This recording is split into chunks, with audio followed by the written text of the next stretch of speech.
안녕하십니까. BTV 주간종합뉴스입니다. 오르는 물가에 서울은 대중교통 요금 인상을 앞두고 있습니다. 그래도 아직까지는 대중교통 이용객이 더 많은데요. 그래서 철도 노선 확장에 대한 시민들의 관심 또한 높습니다. 첫 소식은 서울 강북권의 수건 사업인 철도 관련 내용으로 시작하겠습니다. 강북판 9호선이라 불리는 도시철도가 서울에서 추진되고 있습니다. 바로 강북 횡단선인데요. 이 기대와 관심이 큰 가운데 예비 타당성 조사가 진행되고 있습니다. 먼저 이 강북 횡단선 노선의 배경과 현황, 그리고 전망을 김대우 기자가 보도합니다.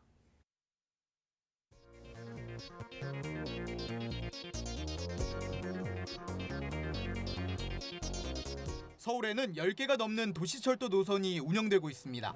다른 시도에 비해 월등히 많습니다. 그래도 이른바 사각지대가 존재한다는 지적입니다. 그래서 새로운 도시철도 노선이 계속 추진되고 있습니다. 경전철인 강북 횡단선도 그 가운데 하나입니다. 목동역과 청량리역을 잇는 노선입니다. 19개 정거장, 25.72km에 달합니다.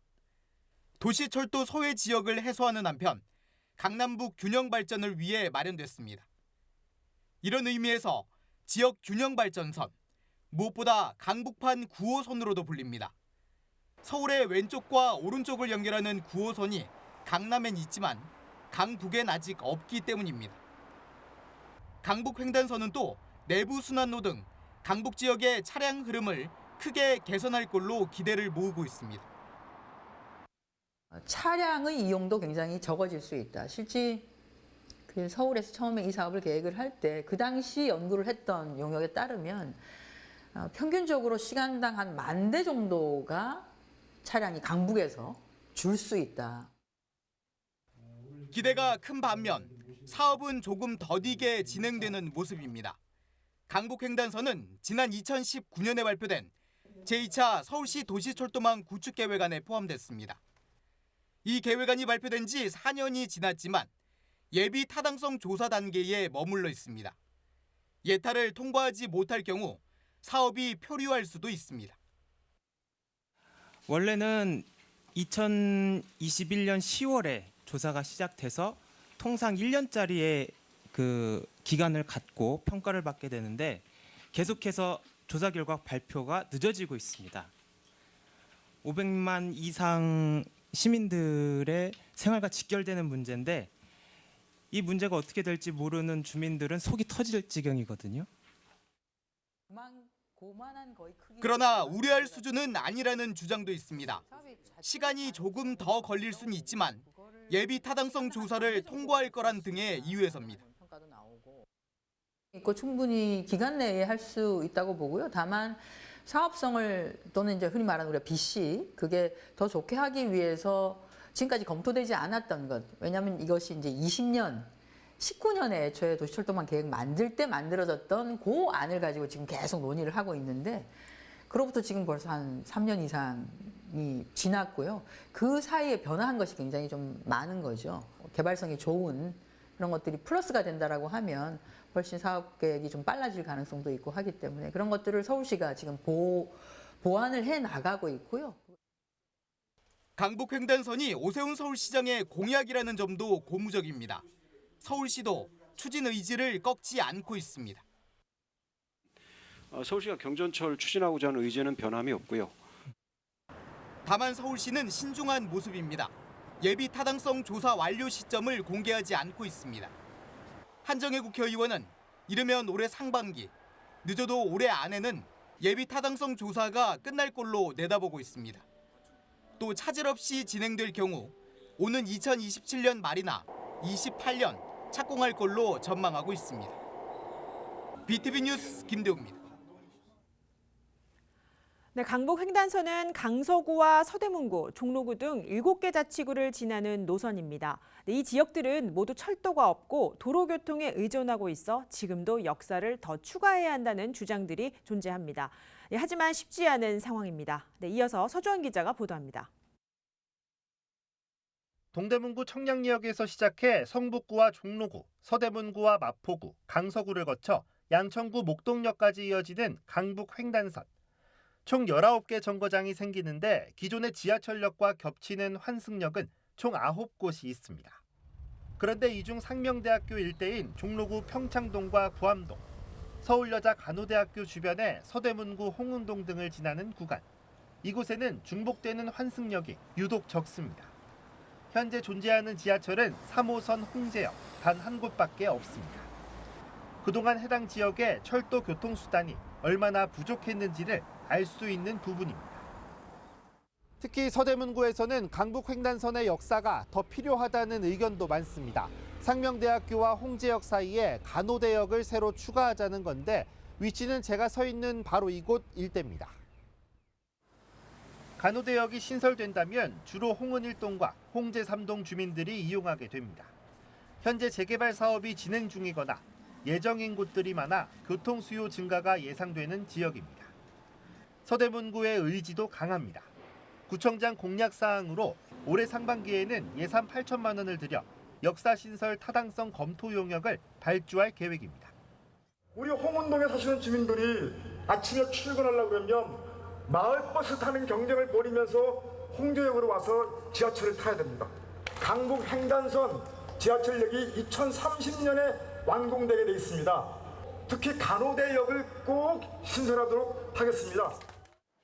하지만 과정은 순탄하지 않을 것으로 전망됩니다. 현재는 재정사업으로 추진되는 강북 횡단선 자체의 경제성 확보도 어려운 상황입니다. 서울시에서는 이미 역사를 추가하게 되면 사업 추진 가능성을 더 악화시킬 수 있다는 의견도 나왔습니다. 해당 지역에 역을 신설하는 문제에 관심이 많지 않으십니까? 역을 신설하게 되면 경제성이 떨어지게 되고 사업 추진력이 떨어지게 되죠. 현재 강북횡단선 역사 신설 요구는 서대문구 간호대역뿐만 아니라 성북구 정릉성당역, 강서구 염창나루역 등도 존재하는 상황. 경제성만 생각한다면 오히려 기존의 역사도 더 줄여야 하는 형편에서 각 지자체들이 서울시와 어떤 공감대를 이뤄낼지, 또 서울시는 그 공감대를 토대로 중앙정부를 어떻게 설득해 나갈지 시민들의 눈은 그 결과에 쏠리고 있습니다. BTV 뉴스 서주원입니다. 다음 소식입니다. 정상적인 사회에서는 상상하기 어려운 숫자다. 지난해 우리나라 출산율에 대한 KDI 국제정책대학원의 평가입니다. 더욱이 서울은 매년 최악의 기록을 고독하게 경신하고 있는데요. 비수도권 지자체들의 인구 확보 정책을 이젠 서울에서 벤치마킹해야 한다는 목소리까지 나오고 있습니다. 양진호 기자가 취재했습니다. 지난해 우리나라의 합계 출산율은 0.78. 이를 두고 전문가들은 세계사에서 유례를 찾을 수 없는 인구 소멸 수준의 출산율이라고 평가했습니다. 2002년부터 2014년까지 50만 명에서 44만 명 사이를 유지하던 출생아 수는 2015년 이후 불과 7년 만에 반토막 수준까지 내려앉았습니다.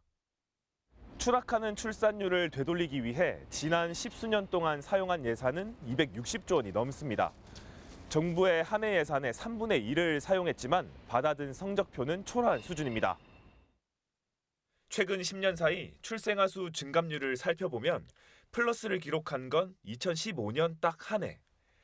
2013년부터 지난해까지 마이너스 10% 이상, 두 자릿수 감소가 나타난 것도 3번이나 됩니다. 전망은 더 암울합니다. 첫째 나이를 낳는 산모들의 평균 나이가 급격하게 올라가면서 둘째를 낳는 비율은 바닥으로 떨어졌습니다. 특히 20대 출산율은 소멸 수준입니다. 이런 가운데 40대 출산율은 200% 가까이 증가했습니다. 이런 변화에 따라 2002년까진 비슷했던 첫째와 둘째 이상 출산의 비율은 지난해 2배 가까운 격차로 벌어졌습니다. 서울의 출산율은 전국에서 유일하게 0.5명대를 기록하며 최악의 지표를 기록했습니다. 이젠 비수도권 지자체가 해오던 인구 확보 정책들을 서울 지역 자치구들이 벤치마킹하자는 목소리가 나올 수밖에 없는 겁니다. 더 많은 지원 사업이 있습니다. 추산하면 부부가 세 자녀일 경우 최대 1억 원의 플러스 알파 혜택을 받게 된다는 것입니다. 본 의원은 이러한 출산 장려책을 우리 구도 적극적으로 도입해야 한다고 생각합니다. 지난해 우리나라의 인구 자연 감소는 약 12만 5천 명. 이런 상황이 계속될 경우 2040년이면 5천만 국민이라는 단어가 사라지게 됩니다. BTV 뉴스 양진호입니다.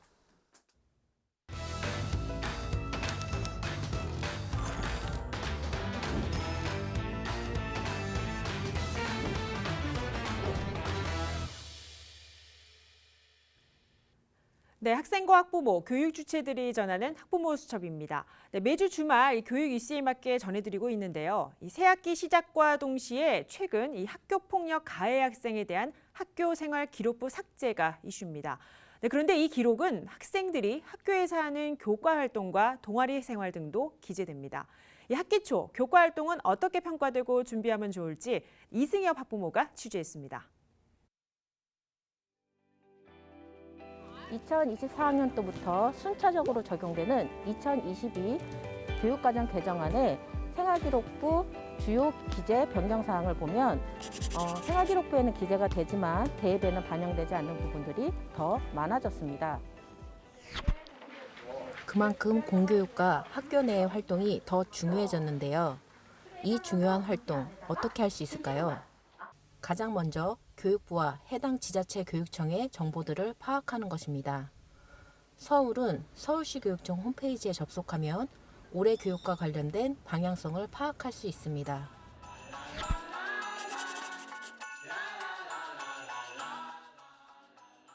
학교 교육 활동 중에 일어나는 다양한 활동이나 수업 내용 이런 것들을 기재하는 내용이라고 보시면 되고요.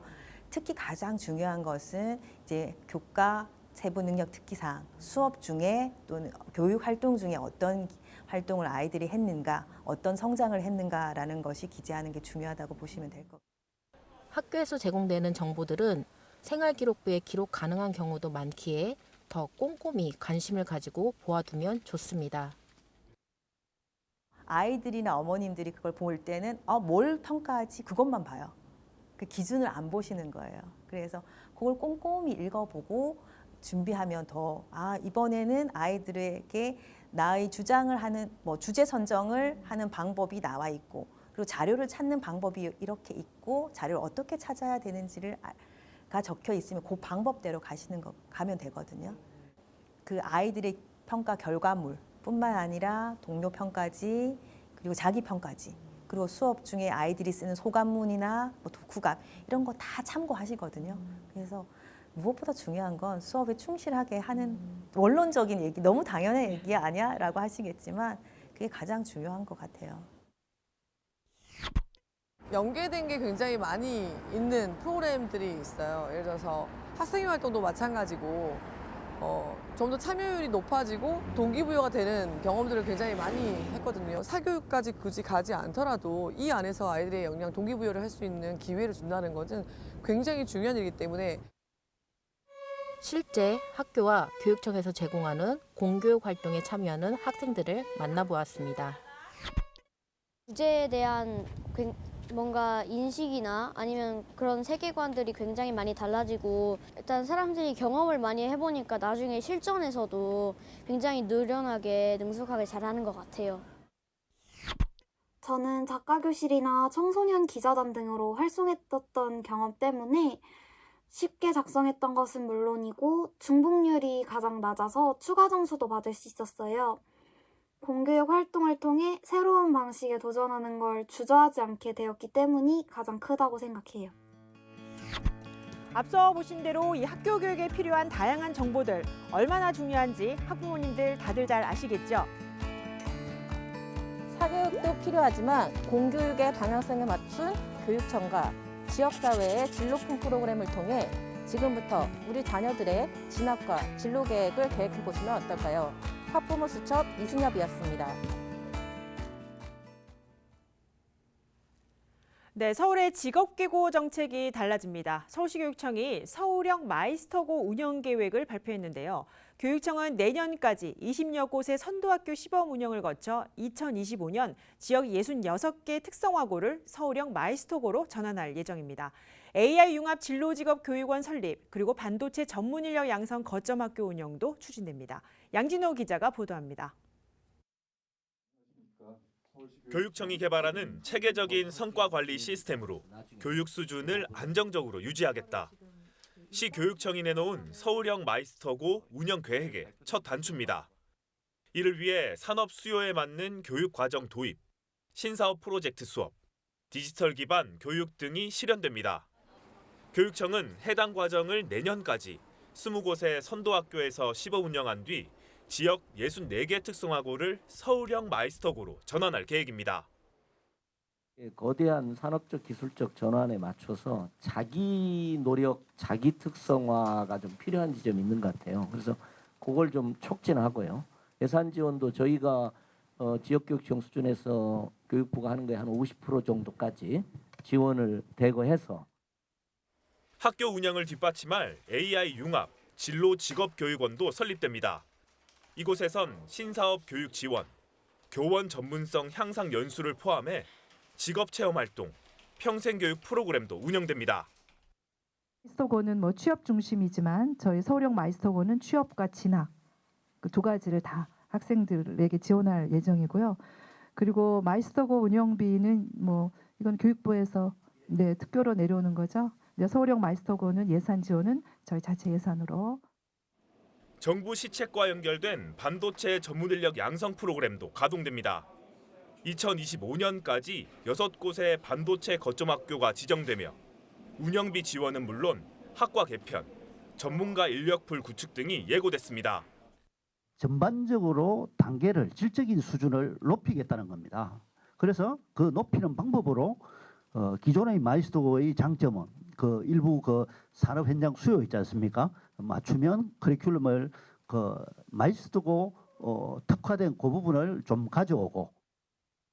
이 밖에 교육청은 새롭게 개발된 블록체인 기반의 스마트 학생증도 공개했습니다.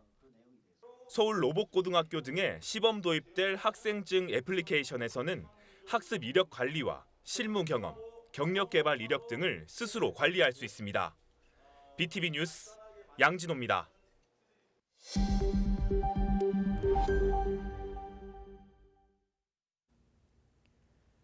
네, 자치구 소식입니다. 노원구의 수건 사업인 도봉 운전면허 시험장의 이전 문제가 여전히 안개 속에 빠져 있습니다. 의정부 장암 이전에 빨간불이 켜지면서 뚜렷한 답을 찾지 못하고 있는 실정입니다. 서주환 기자가 보도합니다. 지난 2021년 실시 협약을 맺은 서울시와 노원구, 의정부시.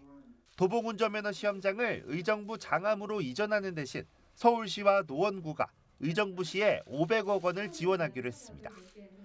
그러나 지난해 지방선거부터 협약의 운명은 완전히 바뀌었습니다.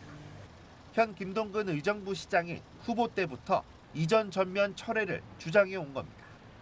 아직 공식적으로 서류가 오간 건 아니지만 희망적인 상황도 아닙니다. 소문은 들려오는데 저희가 아직 공식적으로 통보받은 건 없고요. 공문이 오간 네, 그런 건 없고 또 제가 의정부 시장님께 계속 그 면담 신청을 했고 좀 만나자고 제안을 드렸는데 여태까지 아직 아무런 소식이 없어서 굉장히 안타깝고 답답한 심정입니다. 그래서 도봉면허 시험장은 바로 옆 창동 차량기지와 함께 바이오 의료 산업단지 조성이 추진되고 있는 부지입니다.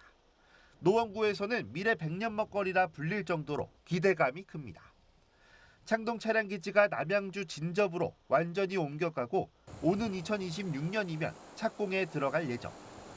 노원구 입장에서는 도봉면허 시험장도 시기를 맞추는 게 가장 이상적이지만 어렵다면 단계를 나눠가는 방향을 검토하고 있습니다. 일단 차량기지 먼저 개발을 시작을 하고 그 다음에 개발과 함께 이제 계속해서 면허시험장 이전 부지에 대해서는 계속 의정부와 논의하고 아니면 제2의 제3의 계획들을 세워서 결국에는 옮겨야 되거든요. 도봉면허 시험장 이전과 관련해서는 최근 경기도 양주시가 유치를 원하고 있다는 소식도 전해지는 상황. 의정부 이전에 대한 확신이 줄어드는 만큼 새로운 대안에 대한 관심은 더 커질 것으로 보입니다. BTV 뉴스 서주원입니다. 네, 서울 충무로 일대는 관광 명소가 밀집한 중구에 자리하고 있습니다. 하지만 낙후된 보행 환경과 시설물로 시민들의 불편이 따랐는데요. 서울시가 충무로 일대 차도를 축소하고 보행로를 넓히는 공사를 추진합니다. 보행 안전을 더한 도심 명소로 만들겠다는 구상입니다. 김진중 기자가 보도합니다. 군데군데 소화전과 변압기 등 노후된 시설물이 보도 위에 자리를 차지했습니다. 보도 위에 새겨진 충무공 이순신 거리라는 표식도 희미하기만 합니다. 서울시가 충무로역 교차로에서 종로 3가까지 1km에 이르는 구간에 도로 공간 재편 공사를 진행합니다. 불편했던 시민 통행 문제를 개선하고 충무로라는 명칭에 걸맞게 도시 미관도 개선한다는 겁니다. 또 주변에 바로 그런 그 인쇄물 상가들이 겹쳐 있기 때문에 주로 그런 상권 사는 사람들이 많이 이용하는 도로고, 일단 보도도 좁고, 그다음에 보도도 한 20년 전에 이렇게 설치된 거 아주 노후돼 있고, 그러다 보니까 별로 그렇게 글로 걸어가고 싶은 마음이 안 드는 거리예요. 많은 외국인들이나 관광객들이 그 보행 수요가 늘어날 걸로 예상이 되는데, 또 그런 지역을 방문했을 때 대한민국 수도 서울에도 이런 지역이 있구나, 이렇게 낙후된 지역이 있다라는 걸 봤을 때는 조금 저희들이 빨리 이런 것을 고쳐서 또 새로운 명품 보행거리로. 지하철 환기구 등 대형 시설물로 좁아 통행이 불편했던 보도 공간은 최대 2배 가까이 확대합니다. 충무로 1방 3, 4차로를 2, 3차로로 1개 차로를 줄이고 보도폭을 최대 2.8m까지 확보한다는 겁니다. 지하철역이나 건물 출입구 등에도 턱 높이가 없도록 개선하고 교통약자와 시민 안전을 위한 횡단보도도 신설합니다. 서울시는 인쇄소와 기계 공구상가 등이 있는 지역 특성에 맞게 조업 주차면은 유지한다고 밝혔습니다. 다만 도로교통법에 저촉되는 건널목 가장자리나 횡단보도로부터 10m 이내 노상주차장은 없애면서 주차 면수는 기존 72면에서 66면으로 조정됩니다. 공사는 오는 20일 시작해 연말 마무리됩니다. 종묘와 남산 한옥마을, 광장시장 등 서울의 대표 관광지와 함께 거론되는 대표 보행 명소가 될 수 있을지 기대됩니다. BTV 뉴스 김진중입니다. 성동 지역 소식입니다. 이 성동구가 관광진흥 5개년 계획을 수립하고 지역 특색을 살린 도시 브랜드 구축에 나섭니다. 이 구는 향후 5년간 7대 전략 속에 담긴 68개 세부 사업을 진행할 예정입니다. 이재원 기자입니다. 성동구의 대표적인 관광지인 성수 카페거리, 이른바 아틀리에길. 서울숲과 연결되고 성수 소셜벤처 기업들과 가까워 이제는 명실상부한 젊은이들의 명소가 됐습니다. 하지만 성수 지역을 빼고는 성동구에는 이렇다 할 관광 명소가 없는 것도 현실. 성동구는 올해부터 2027년까지 관광진흥 5개년 계획을 수립해 지속가능한 스마트 문화도시 구현에 나섭니다. 스마트 기술, 수변 녹지, 특색 있는 맛 등 7대 전략을 세우고 68개 세부 사업을 2027년까지 진행합니다. 관광객 지역 쏠림 현상을 줄이고 관광지 주변 주민의 피해를 막기 위한 공정관광의 첫걸음입니다. 성수동이라든지 서울숲이 뜨다 보니까 이제 성동이 많은 외국인들이라든지 외부인들이 오게 되었고, 그러다 보니까 일부 지역 주민들의 피해도 있고, 그래서 저희가 어차피 이번에 관광진흥 5개년 계획을 수립을 하면서 이거는 지역 주민들에게도 혜택이 되고 관광객들에게도 혜택이 될 수 있는 그런 방향으로 설정을 해보자 해서. 수도권의 대표적인 관광지를 발굴하기 위해 성수동 붉은벽돌 골목에 체류형 관광 상품을 개발합니다. 인근 숙박업체와 함께 관광 코스를 개발해 성동구에 체류하면서 체험할 수 있는 상품을 만든다는 계획입니다. 특색 있는 맛을 관광 상품화하기 위해 성동 골목 식당을 발굴해 홍보에 나섭니다. 이외에도 응봉산 야경 코스 개발, 젊은 뮤지션들이 참여하는 힙합 페스티벌 등을 준비 중입니다. BTV 뉴스 이재원입니다.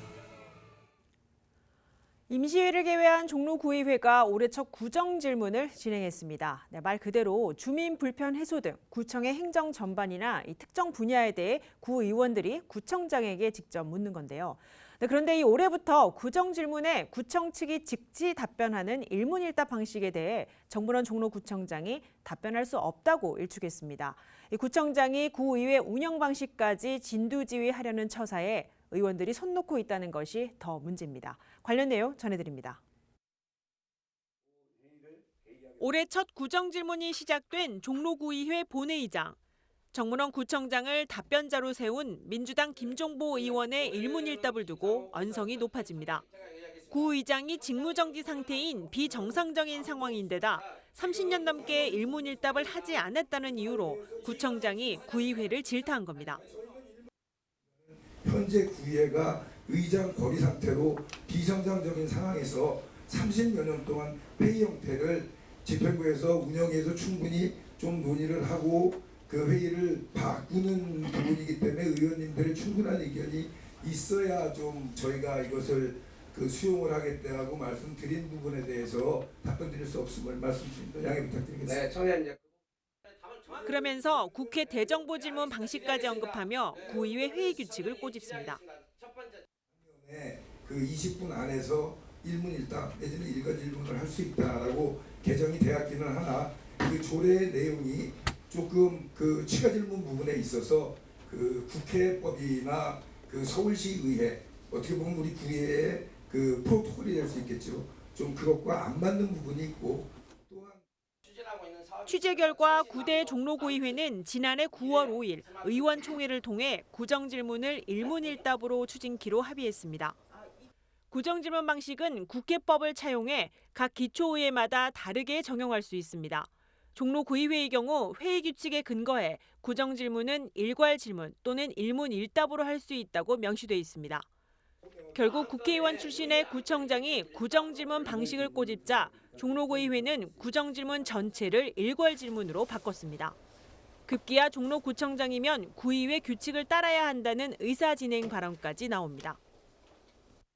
의원 중에서 결정한 부분들로 인해서 하는 부분이기 때문에 우리 집행부에서도 구청장님 특히 우리 의원님들의 일문일답 방식이나 이런 부분에 대해서는 앞으로 좀 의회 규칙이 있기 때문에 우리 의회 규칙을 좀 따라서 해주시기 바랍니다. 지난 8대 구의회 당시 구청장 눈치 보기로 일문일답을 회피한 종로구의회는 9대에도 다수당인 국민의힘 구청장의 답변 거부로 올해 첫 일문일답은 시도조차 못했습니다. BTV 뉴스 강희진입니다. 네, 강북구가 소외받는 주민들을 구제하는 정책을 추진합니다. 이 강북형 은둔형 외톨이 지원 조례안이 구의회 상임위 단계를 통과한 건데요. 지원안은 오는 20일 임시회 본회의에서 최종 확정될 예정입니다.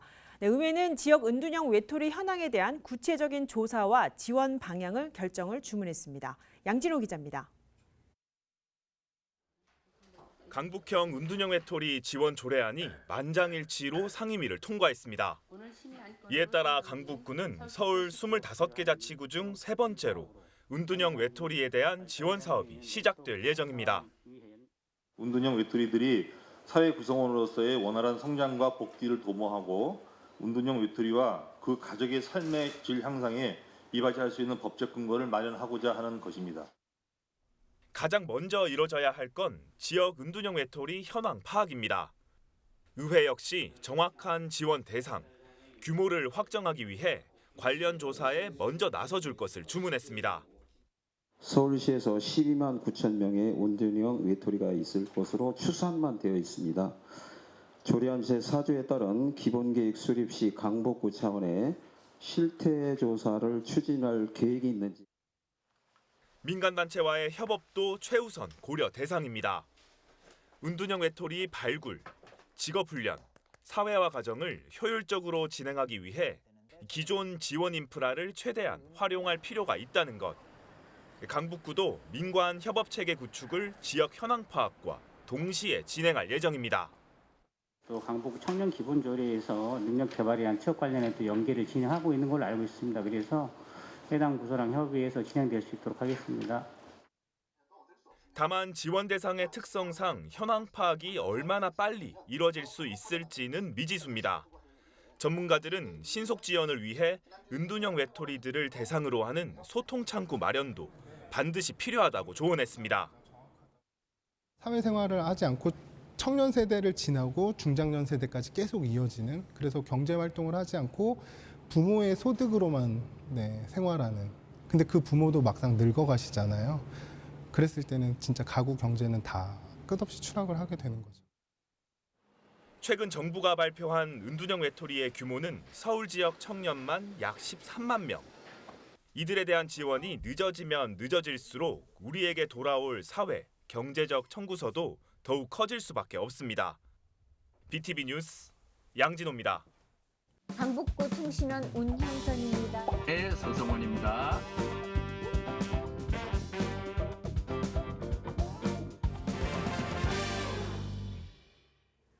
네, 지역의 다양한 정보와 소소한 이야기를 전하는 주민통신원 시간입니다. 요즘 자치구마다 청년 일자리 지원 정책을 쏟아내고 있습니다. 이 문제는 여러 정책 가운데 청년들이 얼마나 만족하는지가 핵심인데요. 단순한 일자리 사업 대신 청년들의 참신한 아이디어를 연구할 수 있는 공간 마련이 가장 필수이기도 합니다.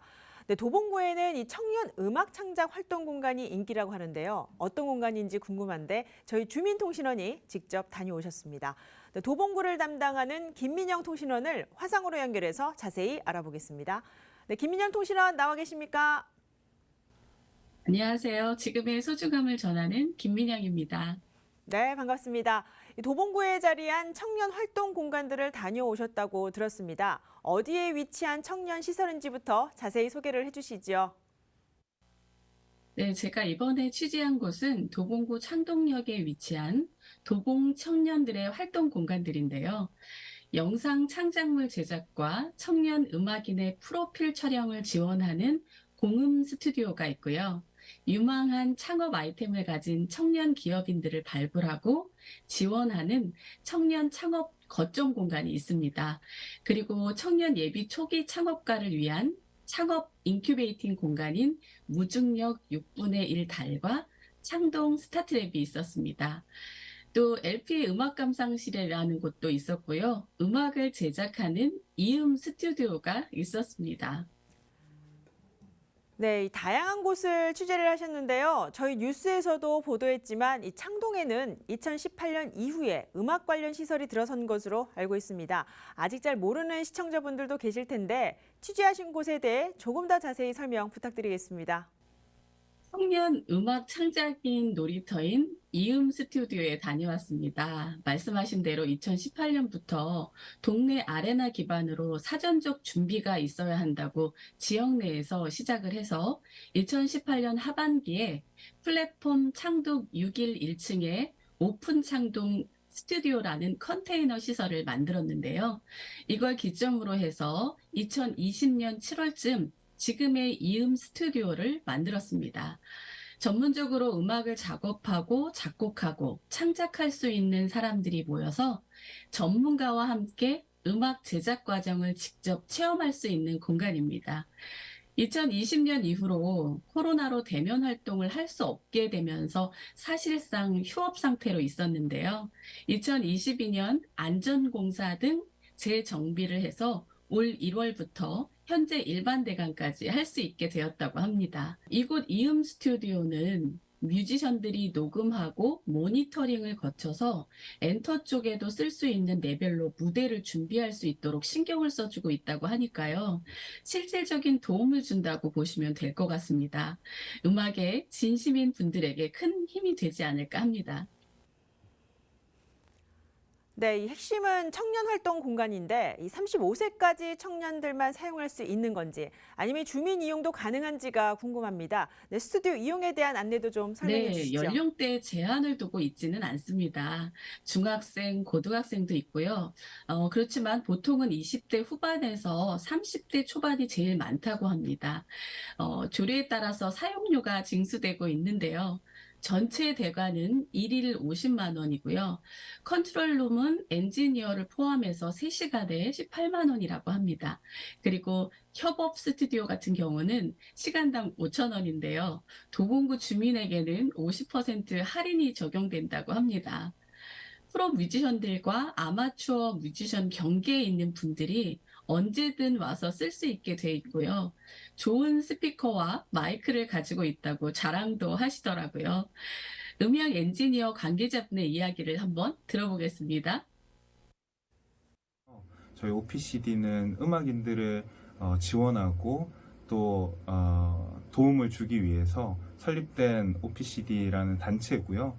이 단체에서 실질적으로 아티스트들한테 작업적으로 도움을 주기 위해서 이렇게 녹음 스튜디오를 만들게 되었고 지원을 현재 1월 달부터 지원을 하게 되었습니다. 네, 앞서 말씀하신 이음 스튜디오에 대한 안내 잘 들었습니다. 이 LP 음악 감상실이라는 공간도 다녀왔다고 하셨는데요. 여기에 대한 설명도 부탁드리겠습니다. 네, 개인적으로 저는 이곳이 제일 마음에 들었는데요. 청년 휴식 공간 LP 음악 감상실입니다. 이곳은 고품질 스피커 청음 공간이고요. 음악 잡지를 열람할 수도 있고 휴대폰 충전도 가능한 곳입니다. 이곳 역시 청년들만 사용할 수 있는 곳은 아니니까요. 참고하시기 바랍니다. 원하는 LP판을 고른 후 DJ에게 물어보고 턴테이블 사용하는 방법을 배운 다음에 혼자만의 음악 감상이 가능합니다. 또 DJ에게 음악을 신청해서 들으실 수도 있다고 하네요. 그리고 맞은편에 또 다른 공간이 있는데요. 이곳은 음악을 들으면서 휴식할 수 있는 공간입니다. 편안하게 앉아서 멋진 영상도 감상하고요. 아름다운 음악에 흠뻑 빠져서 몸과 마음이 모두 힐링이 되는 공간이었습니다. 네, 요즘 여러 음악 관련 프로그램이 많아지면서 음악에 관심을 갖는 청년들이 더 많습니다. 네, 끝으로 이 취재하면서 현장에서 만난 우리 청년 음악가들의 소감이 어떤지도 전해주시죠. 스튜디오 장비들이 최고급이고 프로 뮤지션들과 아마추어 뮤지션들이 중간다리 역할을 하는 곳이기 때문에 음악 산업 전반의 선순환 과정이 이루어질 수 있게 하는 역할을 돕는 현실적인 공간이라고 자부심이 아주 컸습니다. 앞으로는 스냅샷 사진 촬영 중점 공간으로 구성할 계획이라고도 하더라고요. 이상입니다. 네, 여기까지 듣겠습니다. 이 청년들의 음악 창작 놀이터 정보에 대해 이 김민영 통신원과 이야기 나눠봤습니다. 취재하느라 고생 많으셨습니다. 고맙습니다.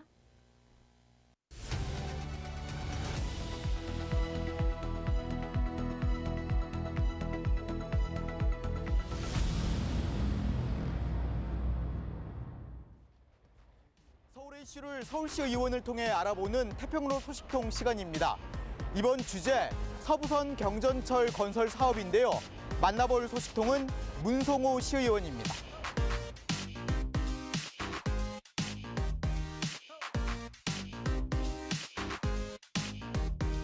서대문구로 이제 속한다면 이제 명지대 쪽, 그 가자동 그쪽이죠. 북가자동과 홍은동 쪽, 그리고 제가 지역구로 있는 연희동, 신촌동 이 세 가지가 이제 주로 들어가게 되는데요.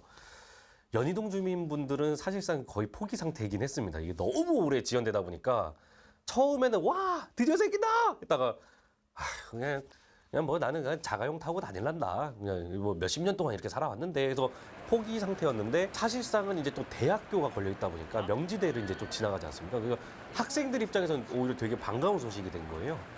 그리고 이제 이것을 타고 연희동에서 이제 신촌을 떠나서 이제 여의도까지 내려갈 수 있다는 그 약간 버스를 안 타도 된다는 기쁜 마음으로 사람들이 이제 환호하기 시작을 했습니다. 특히나 연희동 같은 경우는 교통이 참 안 좋은 게 뭐 물론 서울시내에 그런 경우 많습니다만 연희동을 통과하는 딱 연희로 하나로 사실상 모든 출퇴근을 다 이루어지거든요. 근데 여기에 지하로 가고 있는 경전철이 딱 하나만이라도 생긴다면 교통을 조금이라도 혼잡한 걸 해소할 수 있겠다. 그래서 많은 연희동 주민들이 지금 환호하고 있는 상태입니다.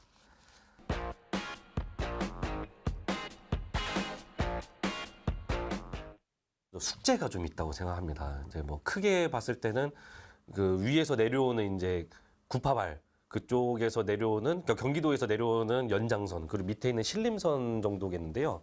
그리고 이제 여러 역사가 그 역사 위치가 있고 또 잘 아시다시피 저희 102번 역사 조정권도 있어서 약간 숙제들이 있습니다만 그렇게 착공을 하겠다고 이제 선포를 하시고 빠르게 이제 협의하고 진행하시는 부분에서는 칭찬드리고 싶습니다.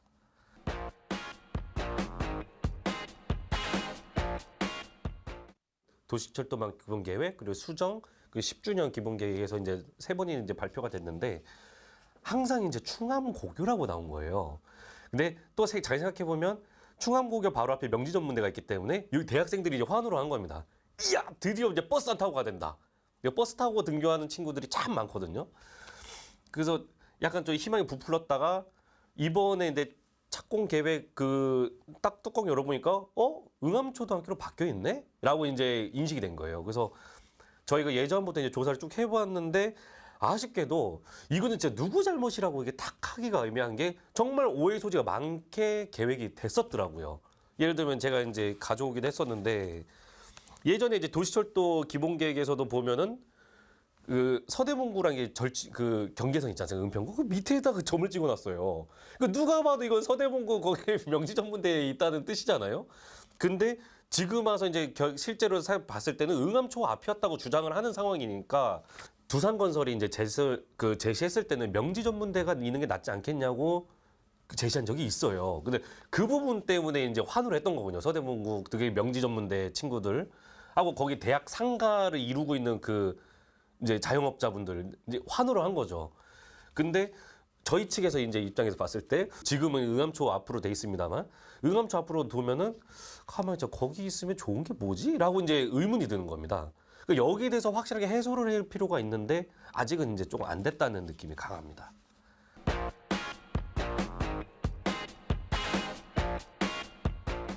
이제 의원으로서 이제 가져오겠다가 아니라 확실하게 이제 좀 타당한 협상점이 있다면 그 부분으로 이제 조금 위치를 조정하는 게 좋지 않을까. 서로 윈윈할 수 있는 그런 타협점이 필요하지 않나 생각하는데 위쪽에서 이제 구파로 내려오는 경우에는 아예 이으려고 합니다. 근데 여기서 제가 생기는 문제가 뭐냐면 경전철은 전철보다 작고 양이 적기 때문에 과연 그 일산에서까지 오면서 이게 지옥 처리 안 돼서 온다는 보장이 없거든요. 제 눈에는요. 그러다 보면 이게 다시 검토를 해야 되고 한 량을 더 늘리게 되면 결국 역사를 늘리게 되고 그러면 설계를 어차피 다시 해야 돼요. 그러면 어차피 실시설계는 지금 안 됐고 두산건설은 지금 이야기를 경청하고 있는 상황에서 서울시가 조금 더 이제 힘을 내줘서 이제 협의 사항만 찾을 수 있다면 사실상 착공에는 큰 영향을 끼치지 않겠다는 게 제 견해입니다. 그러니까 물론 영향이 있을 수는 있어요. 없다고 아예 없을 거다라고 단정할 수는 없지만 102번 역사 위치 조정 때문에 늦어질 거란 견해는 아닙니다. 20일 월요일부터 지하철과 버스, 마트 내 대형 약국에선 마스크 착용이 해제됩니다. 3년 가까이 이어진 이 마스크 생활이 익숙해졌는데요. 그래도 의료기관은 아직까지 방역 수칙이 필수입니다. 당장 마스크를 쓰지 않는 게 익숙치는 않겠지만 해제되더라도 방역 준수는 생활화하시기 바랍니다.